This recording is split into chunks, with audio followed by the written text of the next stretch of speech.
Ange Postecoglou, it's great to have you on the program. Hey, g'day, Gerard. How are you, mate? How's life in Glasgow? Yeah, good.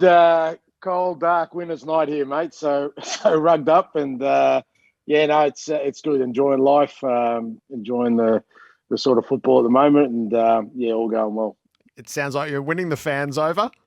Yeah, it's one of those where it's great.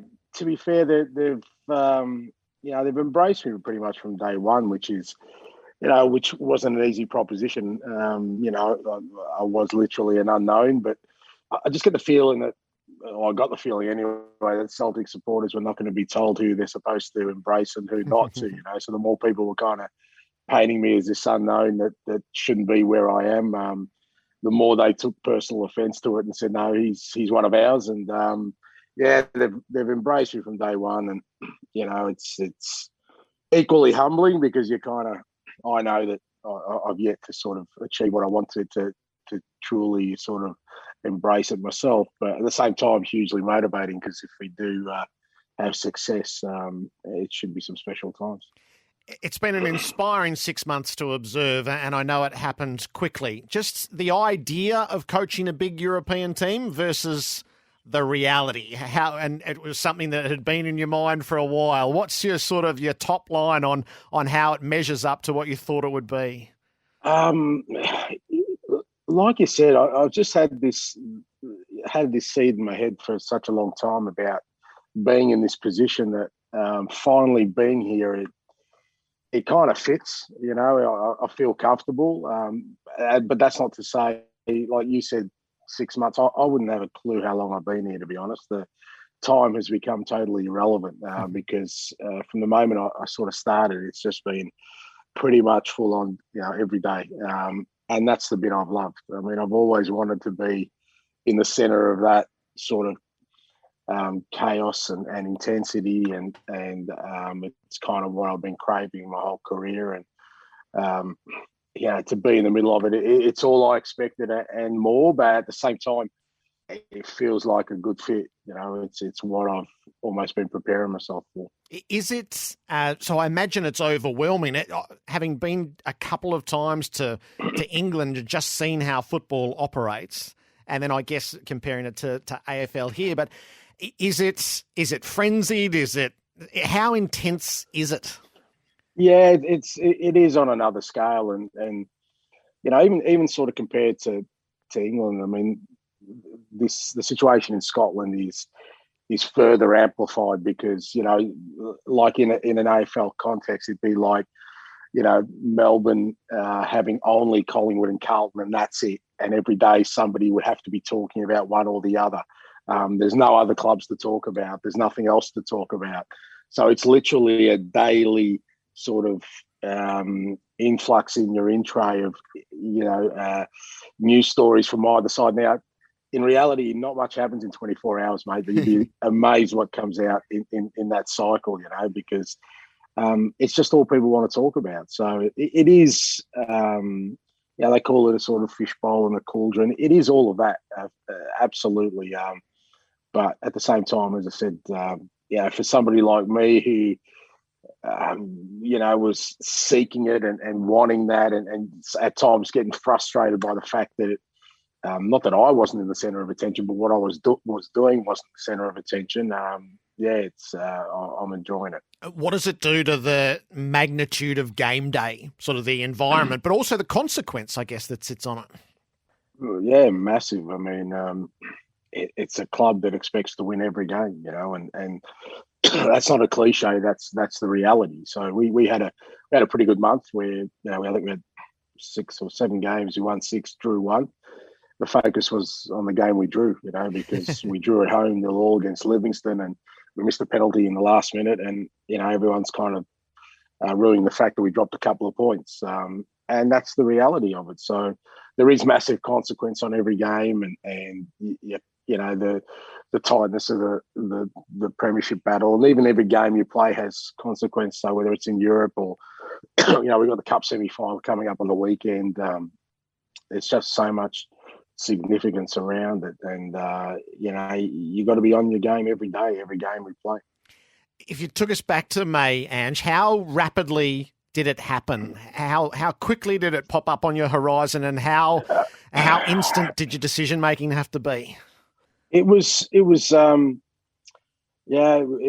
real weird time because it did happen pretty quickly. I'd made no secret of the fact that at some point this is the ultimate destination was to get to Europe and get an opportunity to manage a big club. After 3.5 years in Japan, I'd had a couple of missed opportunities, and part of me was kind of thinking, well, maybe it isn't going to happen, or it wasn't going to happen in the time frame I was looking at. And I was getting to the end of the year. Sort of this year was probably going to be my last in Japan. I made a decision as a family that it was time again to move on and sort of see what other opportunities may be out there for us. But literally one day to the next, I got a phone call. I had a chat to a couple of people, the key people in the club, and within sort of 24 hours, they'd made a decision to offer me the position. And then it seemed to drag because it took about 2 weeks to sort everything out. And that was probably the most excruciating time, because once the decision was made, I just wanted to get on a plane, get over there. And, I was ready to go, and I got on a plane, I got over there and had to sit in the hotel for 10 days doing quarantine. So, mate, it was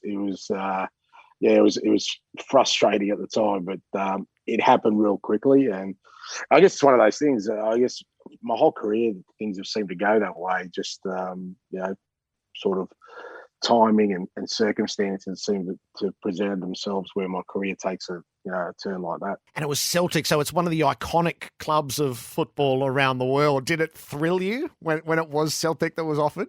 It was, because and that was again the bizarre sort of thing for me, because when I finally landed in Scotland, people were saying, well, are you aware of the size of Celtic, and are you aware of the magnitude of it? I'm going, you're kidding me? I said, mate, since I've been 6 years old, I've known the size of Celtic, and it's one of those clubs that on from the other side of the world that everyone knows, and it's one of those clubs you hold in a higher sort of esteem than a lot of others. It's one of the most famous clubs in the world. So yeah, that the fact that it landed on that club, because my thinking was, that the move across to Europe may have been at a sort of lower level club or a different league and move my way up, but to get the opportunity to do it at such a famous club, get that first opportunity, it was kind of like I said, mind blowing in terms of the context of everything I thought about, from when I started this journey. When you arrived, did you have the hunch there were people who were counting the days till you'd get sacked? Oh, no doubt, and but again, that's been a constant wherever I've gone, sort of thing. Not that people want you to get sacked, but there's everything I've done in my career was part of my frustration, I guess, for finally leaving Australia, was that, I thought when I got the national team, and particularly when we won the Asian Cup, I thought, okay, now, I've sort of cracked it. I mean, my ambition was to be, one of Australia's greatest coaches, and because I grew up admiring the, whether it's in AFL, the Barassis, or the Wayne Bennett's, all these other coaches that are held in high regards and other codes. And that's what I wanted to be. And irrespective of what I did in Australia, there's always used to be, but, whether it was I won the National League, it was only a National League, or the A-League was only the A-League, or the Asian Cup was, or even qualifying for a World Cup was never enough. So I thought, I've got to go abroad and crack it there. And I did it in Japan. And it was, but he hasn't done it in Europe. So, there's always been this thing about me. And for a while, it was probably a healthy thing, because it fueled me to become better. But I also resigned myself to the fact that, maybe the end game for me is not about that goal of, wanting to become something special in my country. It was just about me experiencing all these things that I dreamt about. So getting here, getting the opportunity, all the doubts that come with every position I've had, again, were just fuel to me to, that's no problem. I've conquered this before, and I'm confident I'll conquer it again. So did you have that sense there's more at stake than ever before when you came to it? Not for me personally, but obviously I understand there's more at stake in terms of the club I've come into, because, Celtic had a trophyless season last year after winning, 9 championships in a row after winning, 3 trebles. You can't come into a club like Celtic and then not expect that unless you produce success and fairly quickly, you're not going to survive. So I knew there was massive consequences for the club. I've never sort of worried about the consequences for me because I've always sort of backed myself. So, but I thought I can't, I can't take 6 months or 12 months to get this right. I've got to get this right as quickly as possible and set them on the track, on the road to sort of have the opportunity for success. So that certainly was evident as soon as I arrived. And again, it's something that I was more than aware of. So the philosophy that you've always coached with, have you? Did you explain that? Did they already understand that? Have you shared that with your team? Is sort of watching the rhythms of what you've done as from afar you can see them. So this is your program as you've refined it through the years. Yeah, it is, and again, I guess anyone who's sort of followed my career knows it sort of follows a certain trajectory, and people have always said it takes time for it to bed in. It not really. I've always felt that people can see the seeds of my team from day one, from when I take over. The results aren't always there. I agree with that, but the intent and what I'm trying to build is there from day one, and I think that's really important because, particularly coming here where I'm.